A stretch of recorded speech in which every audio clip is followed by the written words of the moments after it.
अपने दूत को भेजकर अपने दास के मुख, अपने जीवों को वेदी के अंगार से स्वच्छ करे। अब मैं तैयार हूँ प्रभु, अपने वचन अपने दास के मुंह से कर दीजिए। मैं तैयार हूँ, मुझे इस्तेमाल कीजिए, इस मिट्टी की पात्र को इस्तेमाल कीजिए।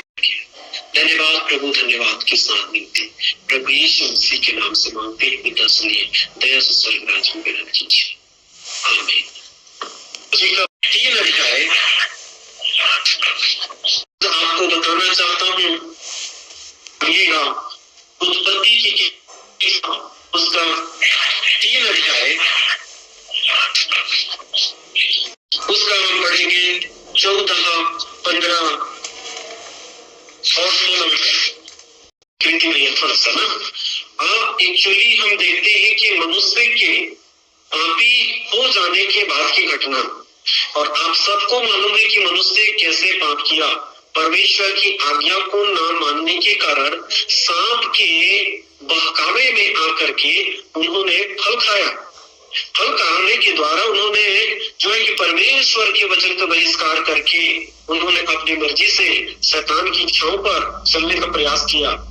और जैसे ही ये सारे हुए, इसके बाद में ऐसा लिखा हुआ है कि परमेश्वर दिन के ठंडे समय में आदम से मुलाकात करने के लिए आए, और जब आदम से मुलाकात करने के लिए आए तो आदम पाप करने के कारण वो तेजो में परमेश्वर के सामने आ नहीं सका, क्योंकि यदि परमेश्वर के सामने पाप की दशा में आता तो वो अवश्य है कि वो भस्म हो जाता, क्योंकि हमारा परमेश्वर आग है।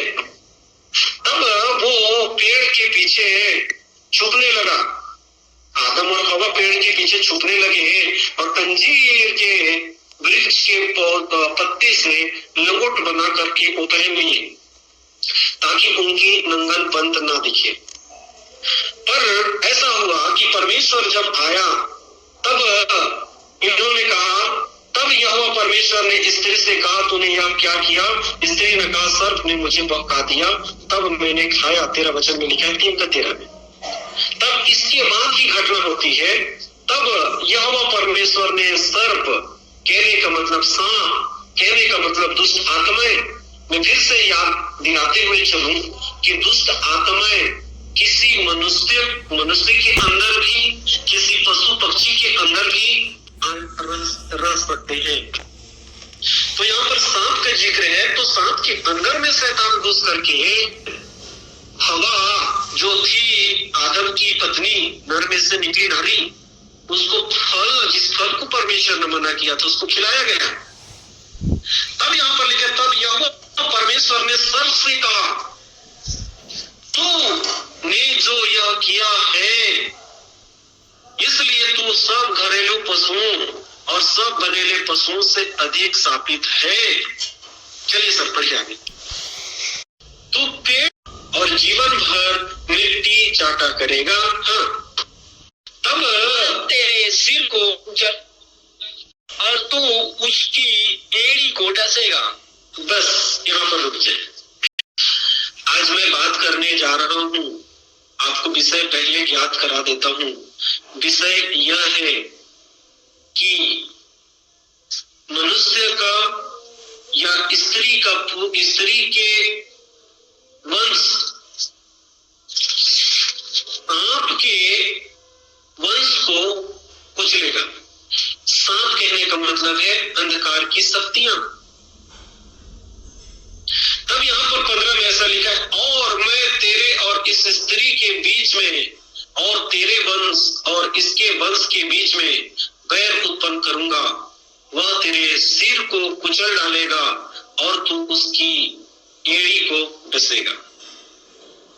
हालेलुया। आपको ज्ञात हुए कि जिस दिन शैतान ने परमेश्वर के आज्ञा के उल्लंघन कराने में हवा का इस्तेमाल किया, उसी दिन से मनुष्य और सांप, बोले तो शैतान के बीच में बैर उत्पन्न हो गया। यहाँ पर लिखा है कि मैं तेरे वंश, स्त्री से कहा, तेरे वंश और सांप के वंश के बीच में बैर उत्पन्न उत्पन्न करूंगा। आप भौतिक तरीके से सांप को जब देखते हैं ना तो उसके सिर को कुचलते हैं, परंतु यह भौतिक तरीका है। परंतु प्रभु यहाँ पर कुछ और बातों को हमको बताना चाहते हैं।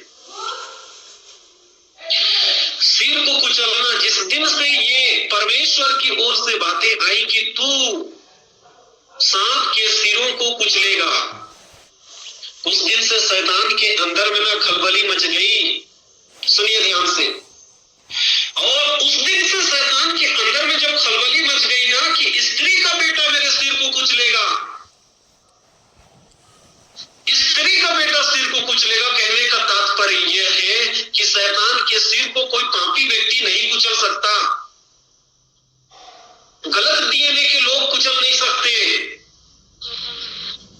मैं आपको बताना चाहता हूं, आपको मैं कहना चाहता हूं कि शैतान के सिर को केवल एक ही कुचल सकता है जो हम, जैसा हमारा बुलाने वाला पवित्र है वैसे ही तुम्हारा सारा चाल चलन में पवित्र, वही शैतान के सिर को कुचल सकता है। और यीशु परमेश्वर ने इस बात को कहा कि स्त्री का बेटा वह तेरे सिर को क्या करेगा, कुचलेगा। आज मैं बताना चाहता हूं, आपको पता है आजकल नौजवानों को, आप अपने एरिया के नौजवानों को देखिएगा, झुंड झुंड बैठ करके ना मोबाइल में अपना समय बिता दे रहे हैं, बीड़ी पी करके, गांजा पी करके अपने समय को, अपनी जिंदगी को नष्ट कर रहे हैं। आप सोचते होंगे कि ये अपने मर्जी से कर रहे हैं, परंतु मैं आपको बता देना चाहता हूं, बड़े ध्यान से कान खोल करके सुन लीजिएगा, ये सारी घटनाएं घट रही है ना शैतान की योजना है, क्योंकि वो जानता है कि स्त्री का बेटा मेरे सिर को कुचलेगा। और इसीलिए आपके जवानों को, आपके बच्चों को ना परमेश्वर के वचन के करीब आने से रोकना उसका पहला काम है, याद रखिएगा। आप समझ रहे हैं बात को? उसका पहला काम है शैतान का, आपके बच्चों को परमेश्वर के करीब, माता पिता के अधीन होने से रोक रहा है। अभी समझ में नहीं आएगा, आगे बढ़ेंगे तो उनको समझ में आएगा। तब जब शैतान को यह बात पता चली कि स्त्री का बेटा मेरे सिर को कुचलेगा, तब इन्होंने एक घटना घटाया। और मैं आपको बताना चाहता हूं, अध्याय में ऐसा घटना हुआ, ऐसा परमेश्वर ने बातें कही, स्त्री का वंश तेरे सिर को कुचलेगा और तू उसकी एड़ी को डसेगा। आज मैं कहना चाहता हूं, जितने आपके जवान है ना, उनकी एड़ी को शैतान डस के रखा है। परमेश्वर के वचन सुनने के लिए चर्च की ओर जाने से उसको रोक कर रखा है। याद रखिएगा, कई मसीहों की जिंदगी में उनके बाल बच्चों की स्थिति खराब है, याद रखिएगा। कारण केवल एक ही है, शैतान को पता है अगर ये व्यक्ति प्रभु यीशु मसीह को स्वीकार किया और प्रभु यीशु मसीह को स्वीकार करने के द्वारा बपतिस्मा ले लिया ना, तो इसके अंदर यीशु आ जाएगा। और यीशु जब आ जाएगा ना, तो ये मेरे सिर पर डांस करेगा। इसलिए उसका योजना है कि आपके बाल बच्चों को, आपके गांव के जवानों को, आपके शहर के जवानों को ना बीड़ी और सिगरेट और मोबाइल, वीडियो गेम, ये सारी चीजों में उलझा करके रखा है। उसको पता है कि अगर जिस दिन ये यीशु मसीह के अंदर आ गया, सिर का कुचलना तय है। समझ रहे हैं बात को? इसलिए आपकी जवाबदारी क्या बनती है, आपकी जवाबदारी क्या बनती है, उसके विषय में हम बाद में बात करेंगे। लेकिन हम देखेंगे कि शैतान कैसे काम कर रहा है। एक वचन मेरे साथ खोलिएगा, उत्पत्ति की किताब, उसका 6 अध्याय हुआ है। मैं आपको कहना चाहता हूँ, आपको मैं बताना चाहता हूँ, अगर कोई व्यक्ति, आपके बाल बच्चे, आपके जवान, आपके गांव के जवान यदि यीशु मसीह को बपतिस्मा के द्वारा पहन लिए ना, तो शैतान का सिर कुचलाना तय है। इसीलिए अपने बचाव के लिए आपके बच्चों का और कहूंगा आपके जवानों का एड़ी को उसने ऐसा दबा कर रखा है ना, ऐसा डर करके रखा है ना कि चर्च की ओर उन्हें जाने नहीं देता। चर्च के दिन अपने बच्चों को बोलिएगा, बेटा चर्च चलो ना, उनकी जवाब सुनिएगा, हाँ माँ आता ना पीछे से, आप जाओ ना पहले। बच्चा दिन भर मोबाइल में समय बिता देगा। आप धन्य लोग होंगे जो आपके बच्चे आपकी बातों को मान रहे होंगे। आप धन्य हो, आपके शहर के बच्चे, जवान बच्चे आपकी बातों को मान रहे हैं, आप धन्य लोग हो। अगर नहीं मान रहे तो कहीं ना कहीं शैतान उसकी एड़ी को डस कर रखा है और चर्च की ओर उद्धार पाने से उसे रोक करके रखा है। कैसे उद्धार पाने से रोका है, जरा हम इस वचन को पढ़ेंगे, 6 वचन को। चलिए पढ़िए 6 अध्याय 1 वचन से, थोड़ा धीरे धीरे पढ़ेंगे। जब ये सारी घटना हो गई और घटना होने के बाद में आदम को आदम की बगीचा से निकाल दिया गया और आदम से बेटी बेटियां उत्पन्न हुई। उत्पन्न होने के बाद लोग पृथ्वी पर बढ़ने लगे और बढ़ने लगे। इसके बाद में लिखा है फिर जब मनुष्य भूमि पर के ऊपर बहुत बढ़ने लगे, चलिए, हाँ, और उनकी बेटियां, ध्यान दीजिएगा, और उनकी बेटियां उत्पन्न हुई। मनुष्य की क्या उत्पन्न हुई? बेटियां। अब मैं बताना चाहता हूं कि शैतान कैसे डस रहे हैं आपके जवानों को। उनकी बेटियां उत्पन्न हुई। तब परमेश्वर के पुत्रों ने, सुनिए, तब परमेश्वर के पुत्रों ने, परमेश्वर के पुत्रों कहने का मतलब स्वर्गदूतों के विषय बात चल रहा है। आपको जानकारी मिले, जो स्वर्गदूत आकाश से गिराए गए ना, परमेश्वर अपने पुत्रों के समान उसको निर्माणित किया। और जब वो गिराए गए तो यही धरती पर आकर कुछ कुछ स्वर्गदूत रूप ले सकते थे, शरीर में आ सकते थे। ऐसे ऐसे स्वर्गदूतों ने, परमेश्वर के पुत्रों ने मनुष्य की पुत्रियों को देखा। चलिए पढ़िए। ने मनुष्य की पुत्रियों को देखा कि पुत्रियों को देखा कि वे सुंदर है। हाँ। और उन्होंने जिस जिसको चाहा उनसे विवाह कर लिया। परमेश्वर के पुत्रों ने, गिराए हुए स्वर्गदूतों ने, गिराए हुए दुष्ट आत्माओं ने, जिन्हें शरीर धारण करने का अधिकार था, ऐसे ऐसे स्वर्गदूतों ने आपकी बेटियों को देखा ना, मनुष्य की बेटियों को देखा और जिस जिसने चाहा उनसे विवाह कर लिया। तब यहोवा ने कहा, मेरा आत्मा मनुष्य सदा लो विवाद करता न रहेगा। यहाँ पर रुक जाएगा, बस रुक जाए, क्लियर तरीके से समझिए इसको। तब मनुष्य की पुत्रियों को देखा कि वे सुंदर हैं और सुंदर देख करके जिस जिससे चाहा उनसे परमेश्वर के पुत्रों ने क्या कर लिया? विवाह कर लिया। विवाह एक ऐसा चीज है, मैं आपको बताना चाहता हूं, जिस किसी व्यक्ति का किसी स्त्री के साथ विवाह के संबंध या उसके साथ हम बिस्तर के संबंध जब हो जाते हैं ना, तो एक दूसरे के वाचा बन जाते हैं। और मैं आपको बताना चाहता हूं, ये विवाह जो परमेश्वर के पुत्रों ने किया, तो ये तो जब स्वर्ग से गिराए गए ना, तो ये तो स्वर्गदूत थे ना। स्वर्गदूत कहने का मतलब है ये लूसीफर के टुकड़ी थी, क्योंकि 1/3 स्वर्ग के दूतों को गिराया गया था और इस 1/3 में कुछ रूप धारण करने वाले, शरीर धारण करने वाले स्वर्गदूत थे। कुछ स्वर्गदूत दिखते हैं, कुछ स्वर्गदूत नहीं दिखते हैं। तो ये शरीरधारी स्वर्गदूत थे, जिन्होंने मनुष्य की पुत्रियों के पास गए और उनके साथ विवाह करी। विवाह अच्छी चीज है, परंतु यहाँ विवाह करने का मकसद क्या था, इस बातों को हम समझेंगे।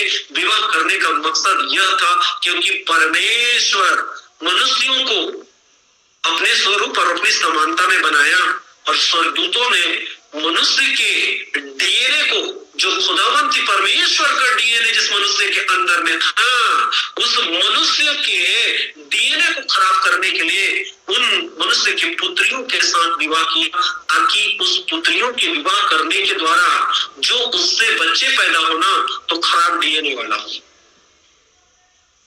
आज भी उस बात का प्रमाण है। आज भी मैं कहूंगा, जब इजरायली निकलाए गए मिस्र देश से, आगे जाएंगे हम उसमें से, उस दिन भी परमेश्वर ने सख्त चेतावनी दिया कि तू हित्ती, एमोरी, इबूसी जैसे लोगों से कोई भी संबंध नहीं रखेगा। तू अपनी बेटी उनको मत दिया करना, ना उनके बेटे अपने लिए मत लिया करना। कारण क्या था?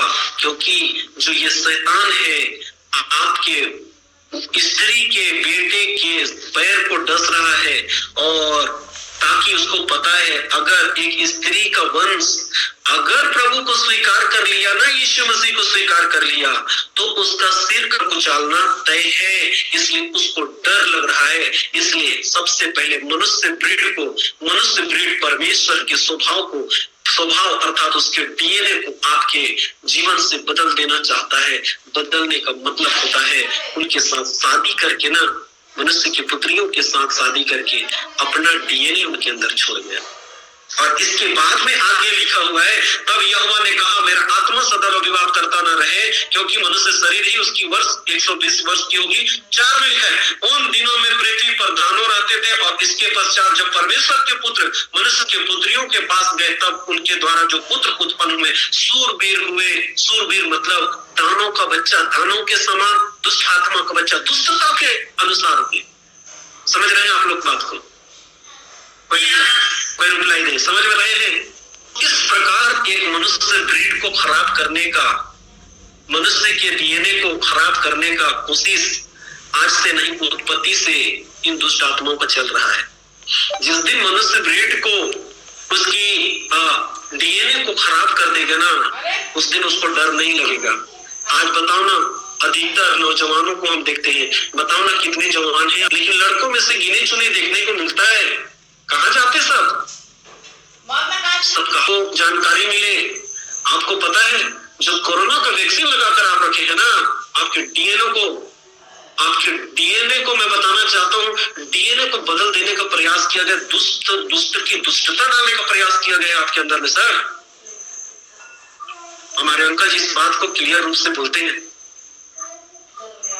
इसलिए सावधान रहिए, मनुष्य ब्रीड को हमेशा से खराब करने, मनुष्य के ब्रीड अर्थात परमेश्वर के डीएनए को बदलने का शुरू से योजनाएं चल रही है। और इस योजना के तहत शैतान कितने नौजवानों के डीएनए को बदल करके ना दुष्ट की दुष्टता में लेकर चला गया। बताओ ना, आजकल के जवान मोबाइल दीवाने हो गए। बाबा, अगर आप जवान बच्चे मोबाइल खेलते रहे ना, उस समय आप मोबाइल छीन करके बता दीजिए माता पिता, अगर आपको उल्टा प्रहार ना कर दे तो मुझे कहिए। ये सारी दुष्ट की दुष्टता योजना है जो आपके मनुष्य ब्रीड को, परमेश्वर के आए हुए डीएनए को बदलने का प्रयास है शैतान के द्वारा। इसलिए सावधान रहिए, मनुष्य के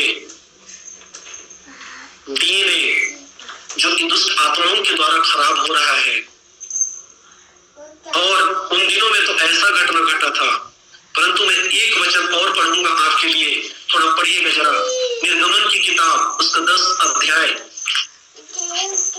माफ कीजिएगा 34 अध्याय,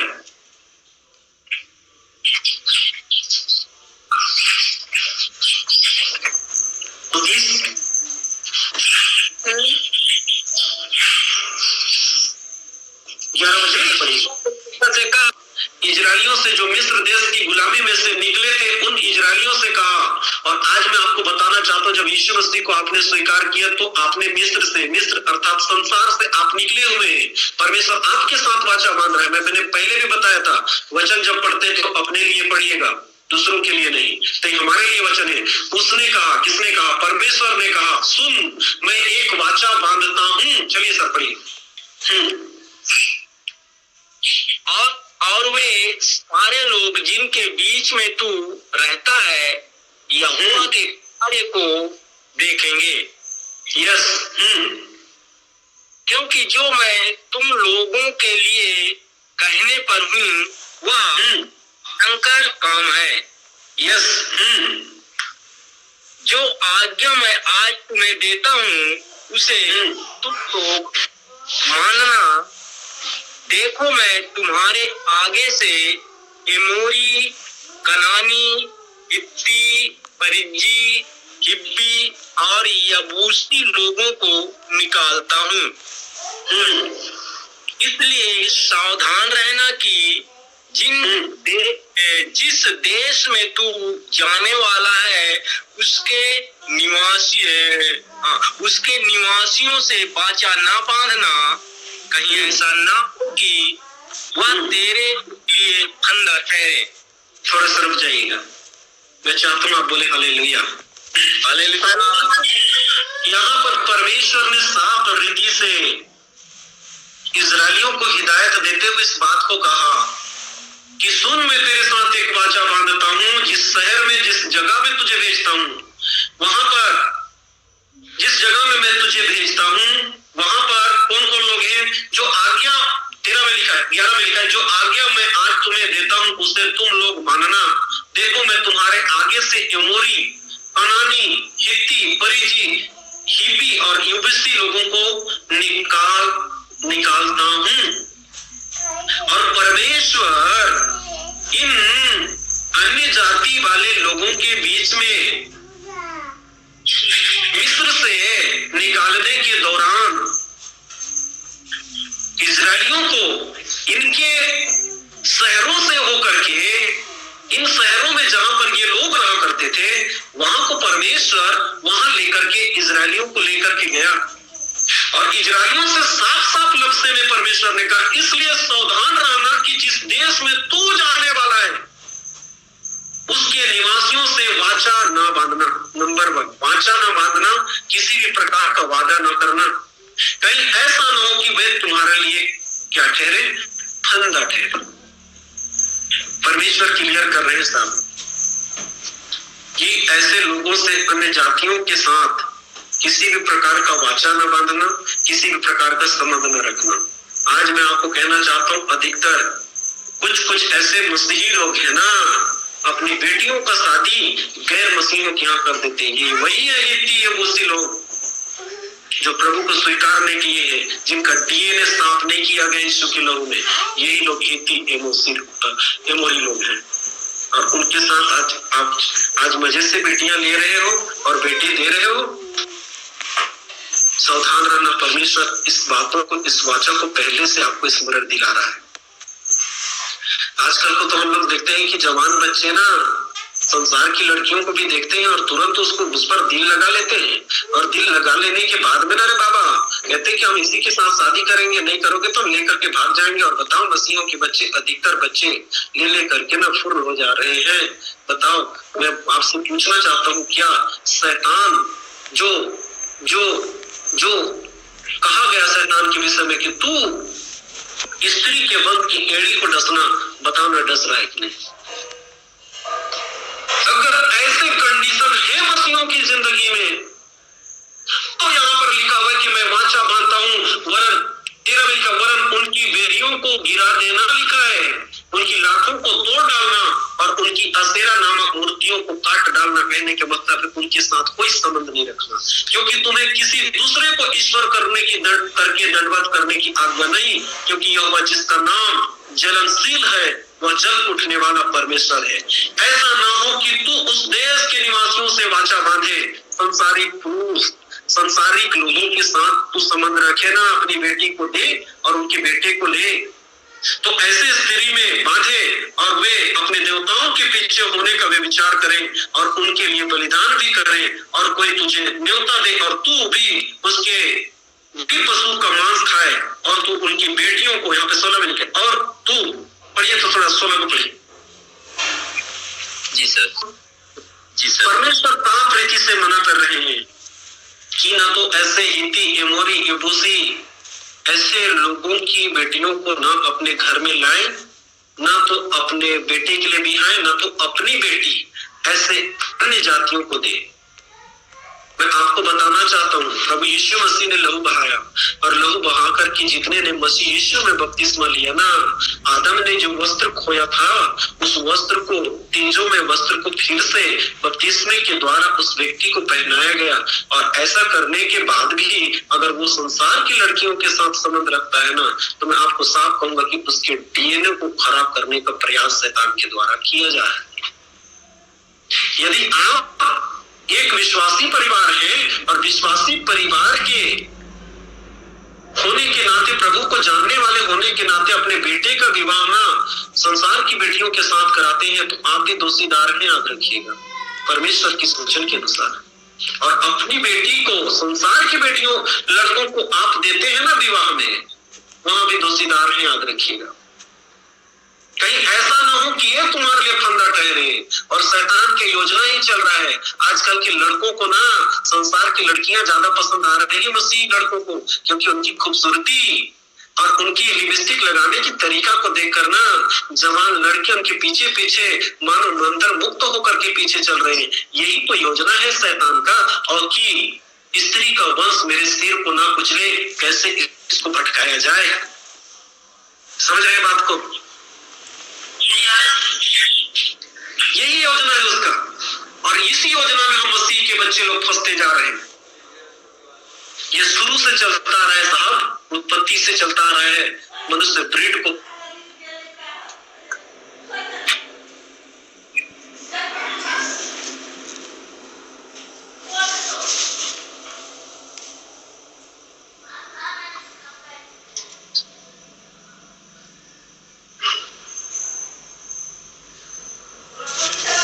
उस वस्त्र को बपतिस्मे के द्वारा आप प्राप्त कर लेते हो, और शैतान का योजना ही है कि मनुष्य ब्रीड को खराब किया जाए। कैसे खराब किया जाए? मसीह लड़की को संसारिक लड़की से शादी करवा दो ना रे बाबा, उसका डीएनए अपने आप खराब हो जाएगा। जो बच्चे पैदा होंगे ना संसारिक लड़की के द्वारा, वो किसी के बाप के नहीं सुनेंगे, याद रखना। समझ रहे हैं बात को? आप लोग समझ रहे हैं? आज वैसा हो रहा है सर, शुरू से शैतान की योजना चल रहा है। आगे और बात को बताऊं ना तो पैरों तले से हो सकता है खिल जाए। आपको पता है, चलिए हम वचन में आगे चलते हैं। तब यहाँ परमेश्वर ने मना किया। आपको पता है शैतान जो योजना बना रहा है कि स्त्री के वंश का डीएनए को कैसे खराब किया जाए, और ये खराब करते जा रहा है। और आपको मैं बताऊं, जिस समय यीशु मसीह का जन्म हुआ ना, जिस समय यीशु मसीह का जन्म हुआ ना, तो शैतान को भी उस बात को पता था, क्योंकि यशायाह किताब में ना 7 अध्याय में भविष्यवाणी हो चुकी थी कि इमानुएल होगा उसका नाम। चलिए यशायाह की किताब को पढ़ के देखिए जरा, इमानुएल होगा नाम। और भविष्यवाणी के अनुसार शैतान को पता चल गया था कि अरे स्त्री का संतान, स्त्री के वंश में से आएगा ना ये, जो पवित्र होगा, महाप्रतापी होगा, वो मेरे सिर को कुचलेगा। अब यहाँ पर भी देखिएगा तो आपको मैं बताना चाहता हूँ, मनुष्य के डीएनए को तो खराब नहीं कर पाया उस समय में, लेकिन उस समय बता रहा हूँ जितने 2 साल के बच्चे थे ना यीशु मसीह के जन्म के समय में, सबको उसने मार डालने का षड्यंत्र रचा राजा हेरोदेस के द्वारा। क्या कारण था? कारण केवल एक ही था कि स्त्री का संतान वंश मेरे सिर को कुचलेगा। इसी कारण वो डर के जो है कि यीशु मसीह के जन्म जिसका भविष्यवाणी हो चुका था, और मैं आपको कहना चाहता हूँ आज भी भविष्यवाणी के संतान आप लोग हैं, परमेश्वर के संतान लोग हैं, और आपको भी शैतान के सिर को कुचलने का अधिकार है। वचन में लिखा है सांपों और बिच्छुओं को कुचलने का अधिकार तेरे हाथों में है। पर आपको बताना चाहता हूँ, जो जैसा हमारा बुलाने वाला पवित्र है उसकी जिंदगी पवित्रताई में हो, तो इसमें के बाद प्रभु यीशु मसीह के वचन में फॉलो करते हुए आगे बढ़ने वाला व्यक्ति है, शैतान के सिर को कुचलेगा। बोलिए ना आमीन। इस समय में आपको बताना चाहता हूँ, परमेश्वर ने साफ रीति से इजरायलियों को इनकार किया कि बाबू देखो तुम ऐसा मत करना, ऐसा ना हो कि ये तुम्हारे लिए फंदा ठहरे। तुम उनकी बेटियों को लाओगे, तुम्हारे बेटों को उनको दोगे, तो अपने देवताओं के पीछे तुमको चलाएंगे ना। और ये कतई मुझे बर्दाश्त नहीं है, परमेश्वर ने कहा, क्योंकि मैं जन्म रखने वाला परमेश्वर हूँ, मैं जन्म उठने वाला परमेश्वर हूँ। मैं अपनी महिमा दूसरों को नहीं दे सकता, ऐसा कहने वाला परमेश्वर है हमारा, आग के समान है। और हम ऐसे प्रभु के वचनों को छोड़कर के संसार की लड़कियों के साथ अपने बच्चों का विवाह करते हैं। हम परमेश्वर को जलन दिलाते हैं, याद रखिएगा, क्योंकि आपके ऐसा करने से मनुष्य ब्रीड, परमेश्वर का जो स्वभाव है, परमेश्वर का जो डीएनए है, वो यीशु मसीह के लहू में धोए जाने के बाद भी यदि आप आज्ञा को नहीं मानते हैं, मनुष्य ब्रीड को खराब कर रहे हैं। इसलिए याद रखिएगा, हम लोग बात कर रहे हैं जब प्रभु यीशु मसीह का जन्म हुआ, जब प्रभु यीशु मसीह का जन्म हुआ। चलिए प्रभु यीशु मसीह का जन्म, मूसा जिस समय जन्म लिया, पैदा हुआ, उस समय क्या घटना घटा था आपको पता है? और घटना यही घटा था साहब कि स्त्री का वंश मेरे सिर को कुचलेगा। शैतान की योजना आपको पता है, शुरू से चलते आ रहा है। बाइबल की शुरुआत की किताब से देखते जाइए आप। निर्गमन की किताब में देखिए, जब मूसा पैदा हुआ ना, तो शैतान ने क्यों वहां के राजा, मिस्र के राजा के मन में ऐसा डाल दिया कि ये हमको लड़ाई करेंगे रे बाबा, विद्रोह करेंगे, और जितने भी जवान, जितने भी लड़के पैदा होना, उससे भाइयों को कहा गया कि मार डालना रे। क्यों? कारण एक ही था, शैतान को पता था कि स्त्री का वंश कहीं ना कहीं मेरे सिर को कुचलेगा। इसी कारण शुरू से शैतान इस बातों से डरा हुआ है। और मैं कहता हूँ स्त्री के वंश में से पैदा सिर को चलिए, आपको मैं कहना चाहता हूँ, आपके गांव में, आपके शहर में, आपके कस्बे में जो जवान बच्चे आज मोबाइल के गुलाम हो गए ना, शैतान ने उसकी एड़ी को डस करके ना अपने गुलाम में कर लिया है। उसके लिए रो, रात दिन प्रार्थना करो यीशु मसीह के नाम में, तब उनकी जिंदगी कई मोहताएं बदल जाए, चर्च में आए और वो परमेश्वर के साथ, यीशु मसीह के साथ दूसरे आगमन में जाने के लिए तैयार हो सके। आप कितने लोग हो जो आपके मोहल्ले और आपके कस्बे के लोगों के लिए प्रार्थना कर रहे हैं? शैतान उसकी एड़ियों को डसते जा रहा है सर। इसलिए याद रखिएगा चर्च, शैतान आज से नहीं, शुरू से योजना बना रहा है मनुष्य ब्रीड को, ह्यूमन ब्रीड को खराब करने का उसका योजना चल रहा है। आज से नहीं, मूसा जब पैदा हुआ ना, तब उसके माता पिता ने उसको कितने महीने तक अपने घर में छुपा कर रखे रे बाबा। भाइयों को आदेश मिल गया था कि जितने लड़के पैदा होंगे सबको मार डालना। भाइयां परमेश्वर का भय मानने के कारण लड़के पैदा होते थे, उनको बचा देते थे, पर कह दिया करते थे, इजराइल लोग इतना ताकतवर है ना कि हमारे भाइयों को पहुंचने से पहले ही ये बच्चे पैदा कर लेते हैं। मूसा बचाया गया, और वही था शैतान के सिर को कुचलने वाला पुराना नियम में, इजराइलियों को छुड़ाने वाले में से वही था मूसा, और इजराइलियों को छुड़ा करके परमेश्वर के सिस्टम में खड़ा करने वाला एक ही व्यक्ति था जिसका नाम था मूसा। इसलिए था क्योंकि वो स्त्री के वंश था, शैतान के सिर को कुचलने के लिए उसको बनाया गया। बोलिए हालेलुया। आप तो सुन पा रहे हैं जर्ही वाले भाई लोग, ह्यूमन ब्रीड को खराब करने के लिए शैतान की कैसे कैसे योजना चली, और आज भी वो योजना चल रहा है। और आज आधुनिक जमाना में आधुनिक योजना चल रहा है, और ये आधुनिक योजना एक ही है। आधुनिक योजना ये है कि जवान बच्चों को तो हम मोबाइल में फंसा डालो, बीड़ी में फंसा डालो, जवान बच्चों को लड़की में फंसा डालो।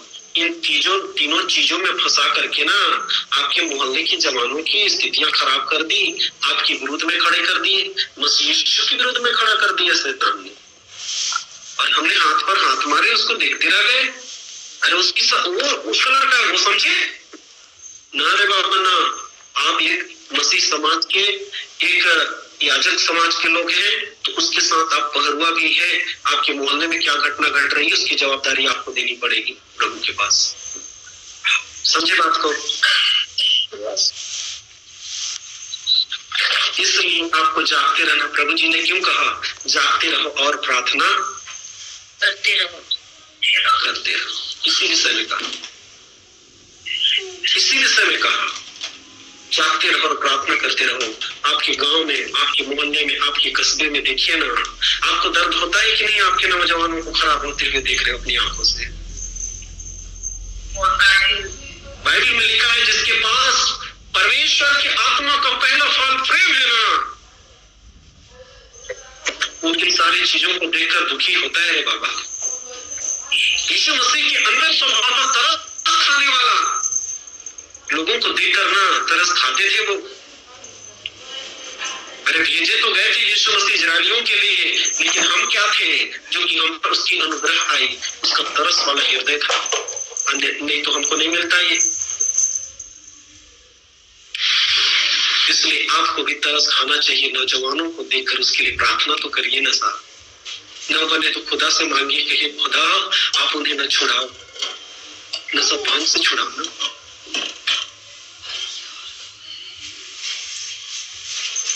इसलिए मूसा को भी जब परमेश्वर ने चुना ना और उसे भेजा ना, हालांकि इजराइलियों को छुड़ाने में थोड़ा लेट हुआ, क्योंकि मूसा भी मिस्र में रह कर ना मिस्रियों के समान चाल चलन शुरू कर दिया था। इसी कारण ट्रेनिंग के लिए उसके ससुर यित्रो के यहाँ पहुंचना पड़ गया उसको। और भेड़ बकरी चरा चरा करके ना उसको ट्रेनिंग जब हो गया, समझ गया परमेश्वर यदीन बन गया है, तब उसे उस कार्य को सौंपा कि जा बेटा अब मिस्र में जाकर के इजराइलियों को छुड़ा करके ला। और गया, वो छुड़ाया। लेकिन जब उसका पैदा हुआ ना, तो उसके माता पिता उसको छुपा कर रखे और छुपा करके हाल जो है कि कांसे की एक टोकरी बनाई, टोकरी में बिठा करके ना उसको सुला करके ना पानी में बहा दिए थे। मतलब कैसे कैसी योजना के तहत शैतान आपके बच्चों को खराब करने का प्रयास कर रहा है, ह्यूमन ब्रीड को बर्बाद करने का प्रयास कर रहा है। जरा सोचिए ना, आजकल तो और आधुनिक तरीका हो गया है, वैक्सीन लगा दो, ह्यूमन ब्रीड खत्म। पता नहीं किस जानवर की वैक्सीन लगा के बढ़ गए हो आप। बंदर का लगा लिए कि कौन सा डीएनए आ गया। आजकल बाइबल पढ़ने के लिए बैठो ना तो बाइबल समझ में नहीं आती, प्रार्थना करने के लिए बैठो तो नींद मारेगी। ह्यूमन ब्रीड खराब करने का प्रयास है। माफ कीजिएगा अगर आपको चोट लग रही हो तो, लेकिन याद रखिएगा ह्यूमन ब्रीड कहीं ना कहीं खराब हो रहा है। शुरू से योजना है ह्यूमन ब्रीड को खराब कर डालो और इसके बाद में फूट डालो, स्थापन करो। हम लोग यीशु मसीह की जिंदगी को भी देखते हैं। अगर चाहे तो आप बाइबल खोल सकते हैं, आप खोलिए मत्ती रचित सुसमाचार।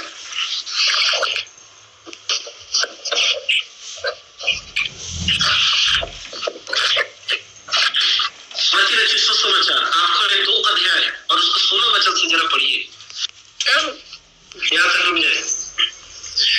तब जब हेरोदेस ने यह देखा कि ज्योतिषियों ने उसके साथ धोखा किया है, तब वह क्रोध से भर गया। हेरोदेस एक राजा है। उस समय जिस समय में यीशु मसीह का जन्म हुआ बेथलेहम में, हेरोदेस राजा उन दिनों में राज्य करता था। तो भर गया और लोगों को भेजकर ज्योतिषियों द्वारा ठीक ठीक बताए गए समय के अनुसार बेथलेहम और उसके आसपास के स्थानों के सब लड़कों को जो 2 वर्ष के या उसके छोटे थे मरवा डाला। समझ रहे बात को? 2 वर्ष से और 2 वर्ष से छोटे भी बच्चे थे ना, उसे हेरोदेस के द्वारा मरवा डाला गया। क्यों हेरोदेस के द्वारा मरवा डाला गया? क्योंकि यिर्मयाह भविष्यवक्ता के द्वारा ये कहा गया था, यिर्मयाह भविष्यवक्ता के द्वारा कहा गया था वह पूरा हो जाए। आज अधिकतर लोगों को हम लोग देखते हैं मसीह में है, बीमार के शिकार में है बेचारे। ये नहीं कह रहा हूं कि आपके पाप के कारण बीमारी आई ना, अगर कहूं भी तो गलत नहीं है। इसलिए गलत नहीं है कि व्यवस्था विवरण की किताब 28 अध्याय उसका 15 वचन से आप पढ़ेंगे तो मिलेगा कि जो काम आप करते हैं उसके द्वारा आपकी जिंदगी में शैतान का हस्तक्षेप, बीमारियां और शराबें आती हैं। इसलिए सावधान रहिए। सबसे नंबर 1 ये शैतान मनुष्य ह्यूमन ब्रीड को खराब करने का प्रयास। दूसरा, उसको पता है कि स्त्री के वंश मेरे सिर को कुचलेगा, इसलिए वो पूरा जोर आजकल के आधुनिक समय में आप देख रहे हैं, शैतान को पता है कि ये मसीही लोग ना मेरे सिर को कुचल डालेंगे ना, मसीहियों के घर में हम घुस नहीं पाते हैं ना, मसीहियों को हम कुछ बिगाड़ नहीं पाते हैं ना। शैतान का कहना है कि हम मसीहियों को बिगाड़ नहीं पाते हैं ना, इसलिए ना ह्यूमन ब्रीड को खराब करके और ह्यूमन ब्रीड में से लोगों को, सूरवीर जैसे लोगों को ना उठा कर खड़ा कर दिया और आपके विरुद्ध में खड़े होकर वो दंगा प्रसाद कर रहे हैं, आपको मार रहे हैं, पीट रहे हैं। कारण क्या है? ह्यूमन ब्रीड को फिर से खराब करने का प्रयास। और इस समय में मैं आपको बताना चाहता हूं, जो अपने बच्चों को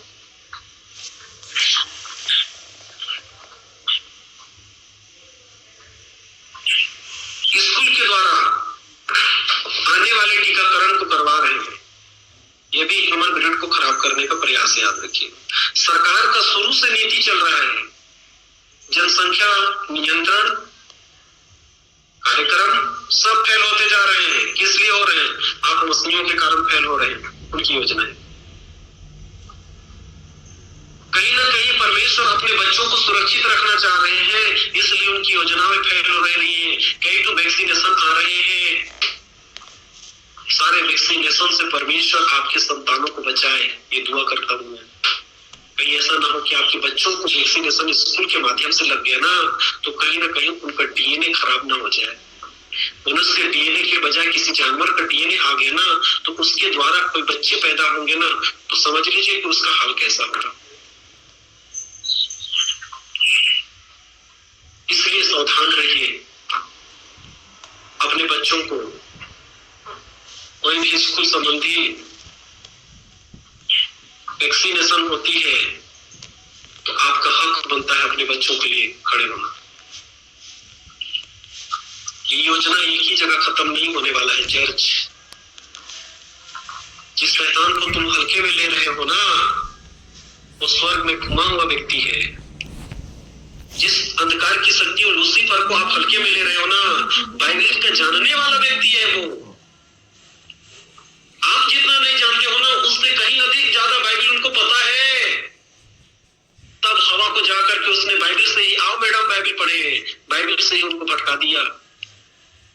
आप उस अंधकार की शक्तियों को हल्के में ना ले, बाइबल को रोज अध्ययन करें। और क्या क्या घटनाएं घट रही हमारी धरती पर। उत्पत्ति की किताब सबसे रहस्यमय किताब मानते हैं हम, क्योंकि जो घटना शुरू में हुआ है ना, वही घटना लास्ट तक होते रहेगा। आधुनिक समय में आधुनिक तरीके से, पूर्व समय में पूर्व तरीके से चला, वही आधुनिक समय में आधुनिक तरीके से चलेगा। वो घटना बार बार दोहराया जाएगा। इसलिए याद रखिएगा, ह्यूमन ब्रेड को खराब होने से बचा लीजिए, आपकी जवाबदारी है।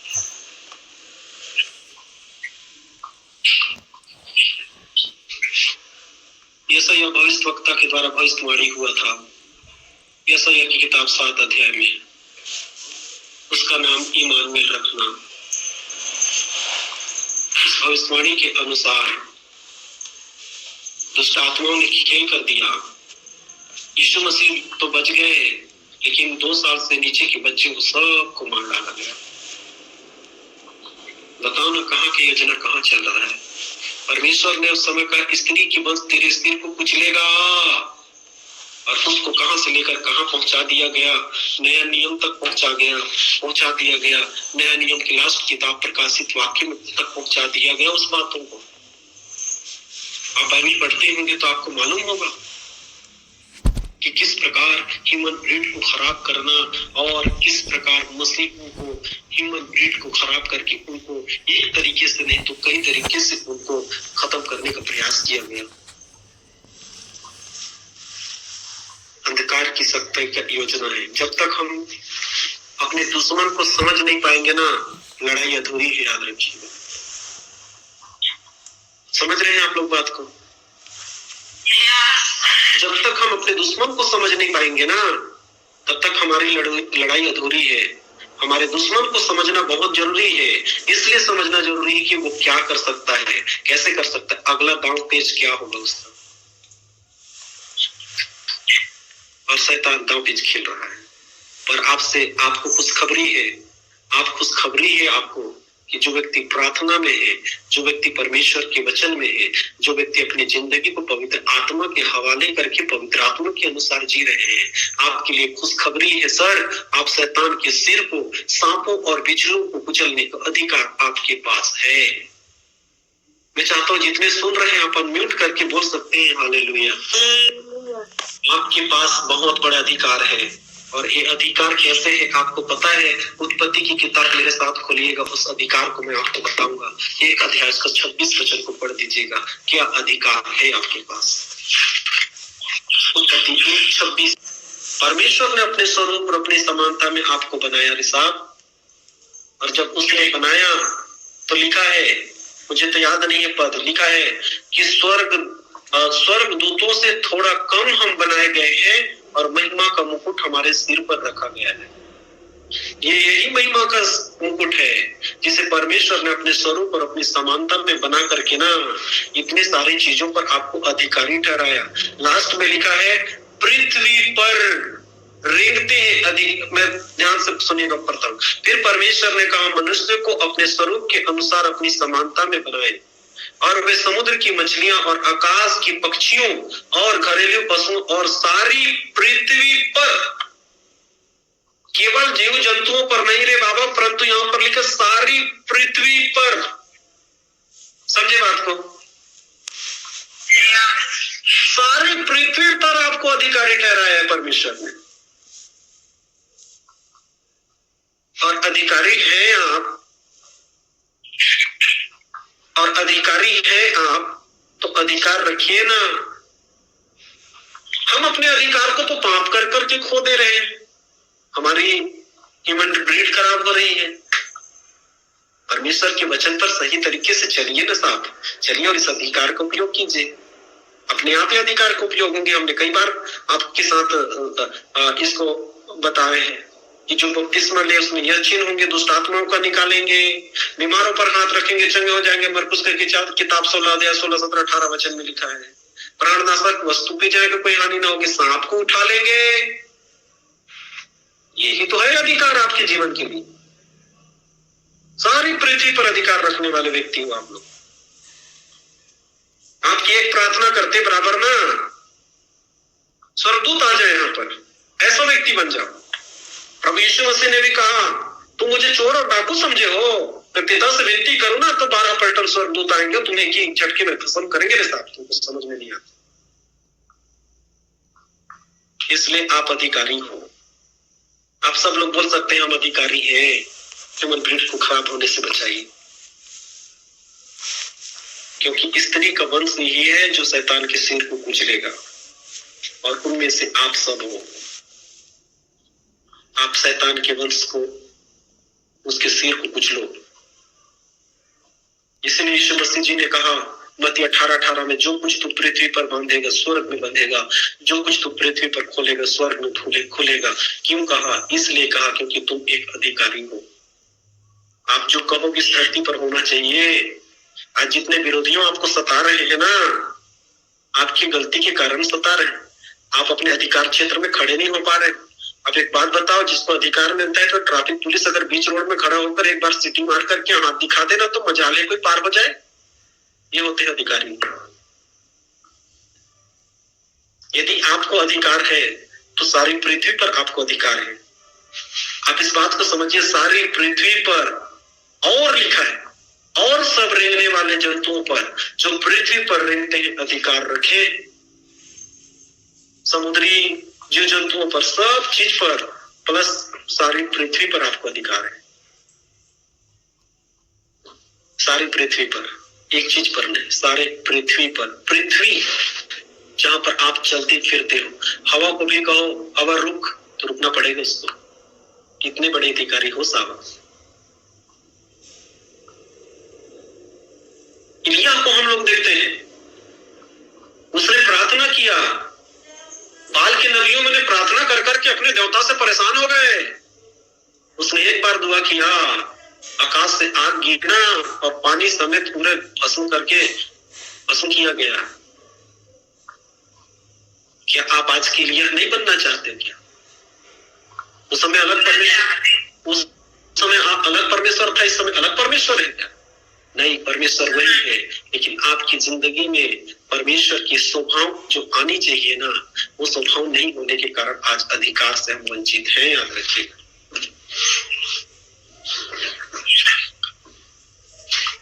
प्रभु जी, आप सब अधिकारी लोग हो सर। दीदी लोग, आप सब लोग अधिकारी हो।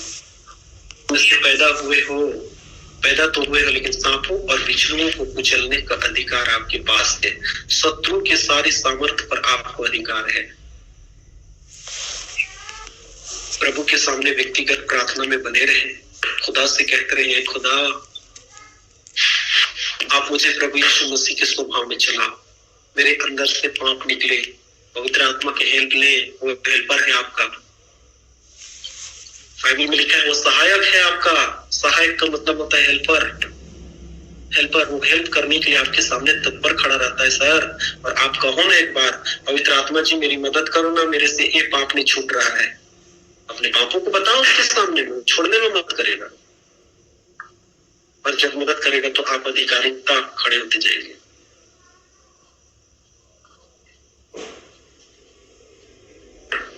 बोलिए हालेलुया, हालेलुया।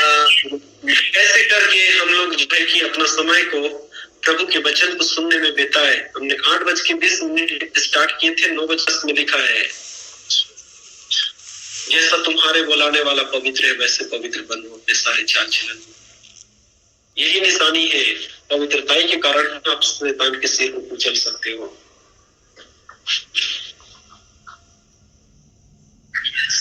अगर पवित्रताई के कारण पवित्रताई ना हो तो मैं आपको याद दिलाना चाहता हूं, प्रेरितों की किताब में आप खोज करके पढ़ लीजिएगा। जब यीशु मसीह का सुसमाचार सारे तरफ फैलने लगे ना, तब किसी सरदार के 2 बेटे थे, उन्होंने क्या किया, जाकर के दुष्ट आत्माओं को निकालने लगे यीशु मसीह के नाम से। लेकिन उनकी जिंदगी में पवित्रता ही नहीं थी ना। दुष्ट आत्मा ने उसे पकड़ा, उसके कपड़े फाड़े और क्या कहा, तुम कौन हो? मैं पौलुस को जानती हूँ, यीशु मसीह को जानती हूँ, पर तू कौन है? अरे बेचारों को ना कपड़ा छोड़ करके नंगे पुंगे भागना पड़ गया। अरे बाबा, पैर हाथ तोड़ते मारते।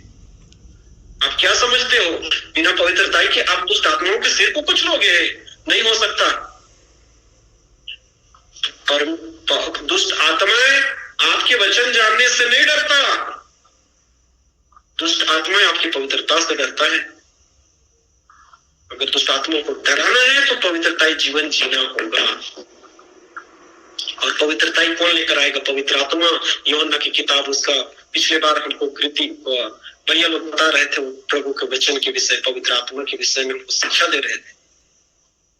वही पवित्रताई लेकर आएगा। अगर नहीं है तो प्रेरितों की किताब 1 अध्याय 8 वचन में पढ़िएगा। जब वो आएगा यहूदिया से लेकर सामरिया तक तुम्हें गवाह ठहराएगा। ये है पवित्र आत्मा, वही पवित्र बनाएगा। सो परमेश्वर जी का धन्यवाद प्रभु करे